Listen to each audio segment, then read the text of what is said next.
இன்றைய தினமலர் செய்தியில் நேற்றைய போராட்டம்.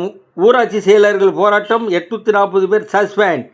கிராம உதவியாளர்கள், மக்கள் நல பணியாளர்கள், சுகாதார செவிலியர் சங்கம், கௌரவ விரிவுரையாளர்கள் போராட்டம் நடந்தன. மதுரை திருப்பரங்குன்ற பகுதியில் வெள்ளக்காரனையே விரட்டிய காங்கிரஸ், கொள்ளைக்காரர்களிடம் அடிபடிவோமா என காங்கிரஸ் போஸ்டரால் அதிர்ச்சி. இதனால் திமுக காங்கிரஸ் கூட்டணி இழுத்து கொண்டு செல்கிறது. திருமண பதிவு சட்டத்தில் வருகிறது மாற்றம். குஜராத்தில் பெற்றோரின் ஒப்புதல் இனி கட்டாயம். ராஜஸ்தானில் ஹோட்டல் உரிமையாளர் வீட்டு சுவரில் தங்க கட்டிகள், 50 லட்சம் ரூபாய் பறிமுதல். வருமான வரித்துறை நடவடிக்கை.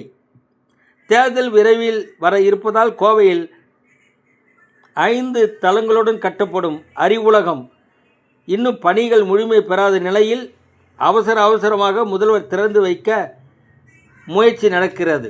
வணக்கம்.